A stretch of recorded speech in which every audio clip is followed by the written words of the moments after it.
نیت ہے۔ تیسرے نے کہا میں شادی نہیں کروں گا، بس اللہ کی عبادت کروں گا اور اللہ کے راستے میں جہاد کروں گا۔ کتنی اچھی نیت ہے، آپ کو پتہ چلا تو آپ نے تینوں کو بلا لیا۔ تو آپ نے ان کو ڈانٹ پلائی، تم میرے اللہ کو مجھ سے زیادہ جانتے ہو، تم میرے اللہ سے مجھ سے زیادہ ڈرتے ہو، زیادہ تقوی والے ہو۔ میں تم میں سب سے زیادہ اپنے اللہ کو جانتا ہوں، سب سے زیادہ اللہ سے ڈرتا ہوں، میں کھاتا بھی ہوں، روزہ بھی رکھتا ہوں، میں نے شادی بھی کی ہے، میں سوتا بھی ہوں اور میں جاگتا بھی ہوں، اور میں نے آپ نے تو 11 شادیاں کی، 9 بیویاں زندہ تھیں جب آپ دنیا سے تشریف لے گئے، تو آپ کی ایک خوبصورت زندگی تھی ان کے ساتھ۔ تو آپ نے تینوں کو ڈانٹا اور فرمایا کہ اعتدال کے ساتھ چلو۔ جس نے کہا میں شادی نہیں کروں گا شادی کرے، جس نے کہا میں روزہ نہیں چھوڑوں گا وہ روزہ چھوڑے، کہ مہینے میں 3 روزے رکھو بس، 13، 14، 15، اور جس نے کہا میں رات سوؤں گا نہیں وہ آرام بھی کرے اور اٹھے بھی صحیح۔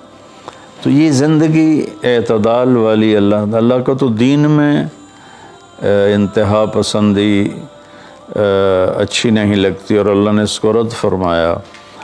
ہمارے بعض نادان دوست قربانی کے نام پر پورے گھر کو اجاڑ دیتے ہیں اور انہیں احساس بھی نہیں ہوتا کہ کتنا بڑا نقصان کر رہے ہیں۔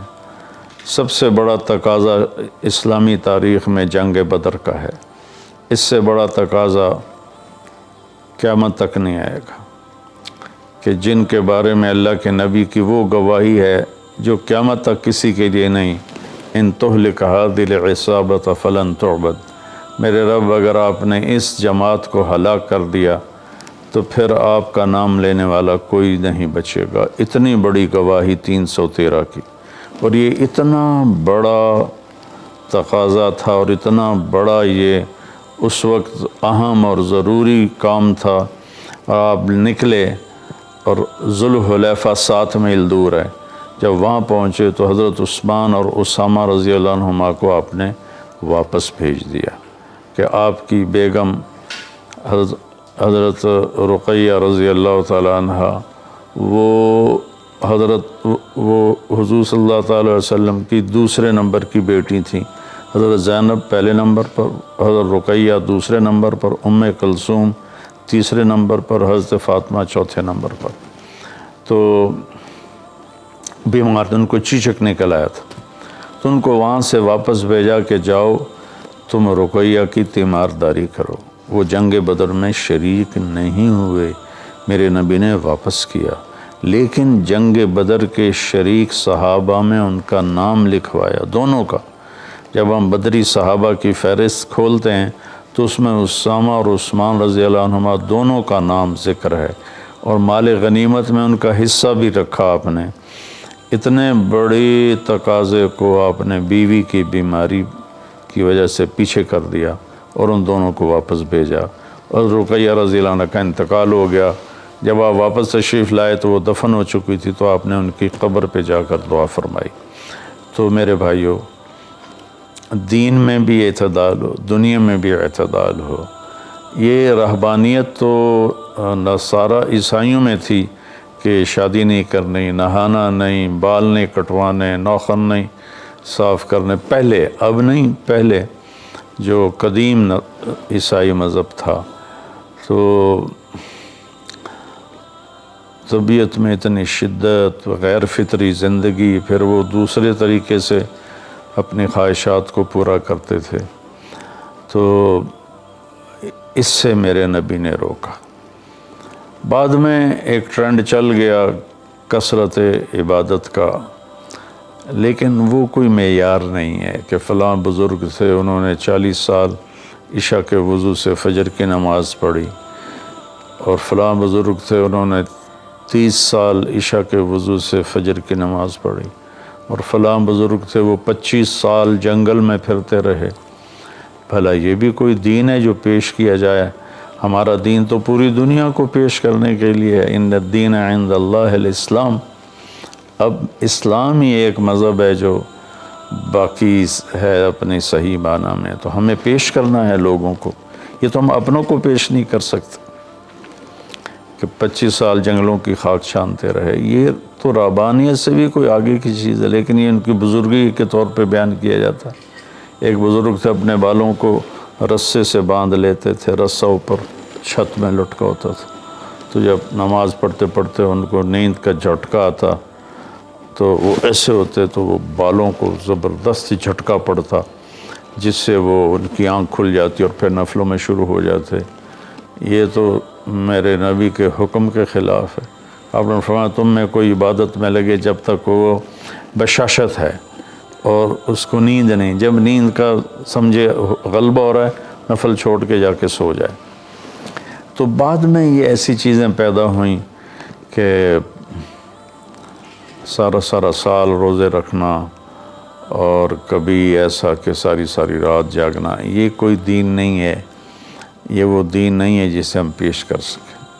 ایک بزرگ کا انتقال ہوا تو میں تعزیت کے لیے گیا، تو ان کے بیٹے بتانے لگے کہ ہمارے والد صاحب صبح 3 بجے اٹھ کے نیچے اپنے کمرے میں آ جاتے تھے جہاں مریدین آتے تھے اور باقی جو ان کے اپنے علمی کام ہوتے تھے، اور رات 11 بجے واپس جاتے تھے۔ ساری زندگی یہ معمول رہا۔ یہ کوئی قابل ذکر بات نہیں ہے جس کو ہم بطور ایک نمونہ پیش کریں۔ میرے نبی نے اپنی زندگی کو 4 حصوں میں تقسیم کیا ہوا تھا۔ ایک حصہ لوگوں کے لیے، ایک بیوی بچوں کے لیے، ایک اپنی ذات کے کاموں کے لیے۔ آپ اپنے کپڑے خود دھوتے تھے، 9 بیویاں تھیں، آپ اپنے کپڑے خود دھوتے تھے، اور ایک حصہ آپ نے رکھا ہوا تھا اللہ کے لیے۔ تو آپ سے زیادہ مشکل لائف کسی کی نہیں، آپ سے زیادہ بڑا ذمہ دار کائنات میں کوئی نہیں۔ آپ نے زندگی کو 4 حصوں میں ڈیوائیڈ کیا ہوا تھا۔ تو اگر ہم دنیا میں لگتے ہیں تو حلال حرام بھول جاتے ہیں، جھوٹ سچ بھول جاتے ہیں، دھوکہ دیانت کو بھول جاتے ہیں، اور دین میں لگتے ہیں تو بچے بیوی بھول جاتے ہیں، اپنے کام کاروبار بھول جاتے ہیں۔ آپ دیکھیں اصحاب صفہ وہ تھے جن کا کوئی کام نہیں تھا، لیکن 10 مبشرہ میں سے ایک بھی اصحاب صفہ میں نہیں، خلفاء میں ایک بھی اصحاب صفہ میں نہیں۔ اور اصحاب صفہ کوئی دینی تقاضوں کے لیے فارغ نہیں بیٹھے تھے، اصحاب صفہ کا ٹھکانہ کوئی نہیں تھا۔ جب صدیقی دور میں ٹھکانے مل گئے تو اصحاب صفہ بھی ختم ہو گئے۔ تو بھائیو، میری گزارش ہے آپ سب کی خدمت میں کہ اعتدال کی زندگی گزارو، اللہ کے واسطے اعتدال کی زندگی گزارو۔ ایک صحابی آئے، بڑے مالدار تھے، کپڑے ان کے پرانے بھی تھے اور بڑے گھٹیا قسم کے تھے اور میلے بھی تھے۔ آپ نے ان سے فرمایا کیا ہوا، غریب ہو گئے ہو؟ کہا جی نہیں۔ آپ نے فرمایا تو اللہ نے جو تجھے دیا ہے تو وہ چاہتا ہے کہ اللہ تیرے اوپر اس کا اثر دیکھے، اٹھو جا کے کپڑے تبدیل کر کے آؤ۔ آپ نے ان کو واپس بھیجا، ان کے کپڑے تبدیل کروائے۔ تو یہ کہ کسی کو اللہ رزق دیتا ہے، وہ اچھے کپڑے پہنتا ہے، اچھی سواری استعمال کرتا ہے، اچھے گھر میں رہتا ہے، اپنا کاروبار دیکھتا ہے، اس کو دنیا داری نہیں کہتے۔ دنیا داری تو جھوٹ اور فراڈ اور حرام اور رشوت، جتنے غلط راستوں سے جو جانا ہے کاروباری زندگی میں، یہ دنیا داری ہے۔ عبد الرحمن بن عوف رضی اللہ تعالیٰ عنہ نے وراثت میں اتنا سونا چھوڑا کہ بچوں میں تقسیم کرنے کے لیے وراثت کو کاٹتے کاٹتے آریاں ٹوٹ گئیں۔ 1000 گھوڑے، 10,000 بکریاں اور 1000 اونٹ، یہ مال مویشی ان کی پاس